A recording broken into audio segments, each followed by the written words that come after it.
ያው በሄድክበት ሁሉ እግዚአብሔር መልካሙን ይግጠምክ። ነገ ደግሞ ተመልሰህ አድገህ ደግሞ እንደምንገናኝ ያው ምንም ጥርጣሬ የለንም። ያው ግን በመሄድ በጣም በቃ በእውነት እኔ በጣም የተሰማኝ እዚሁ አካባቢ ቢሆን በደስታ ነበር። ግን ያው ቅር ቢለንም ግድ እድገት ነው፣ ግድ ነው፣ እንጀራ ነውና ማድረግ አይቻልም። ግን በጣም ነው የምወድህ እናንተ ኃይሌ አንተ ነው ደጁዬ፣ ሁላችሁም በእውነት በጣም ነው የምወዳችሁ ማከብራችሁ። ከእናንተ ጋር በነበረኝ ነገር በጣም ደስተኛ ነበርኩኝ።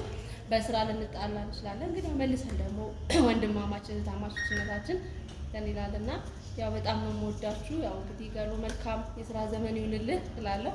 ዛሬ ነው መሰለኛል መጨረሻ፣ ከዚህ በኋላ እንገናኝ አይመስለኝም። እንግዲህ ከእነሱ ለማ እንገናኛለን። ስለዚህ እግዚአብሔር በሄድክበት ሁሉ ጥሩ እንዲያጋጥምህ እመኛለሁ። ማለት መጨረሻ ነው። ሁላችሁ ነው በጣም ነው የማመሰግነው። ወዳችኋለሁ። ይሄን ነው ማለት ነው። አሁን ወደ አቤ ተመልሰን እንጨርሳለን። በእኛ አቤ እየቀረጽን ነው።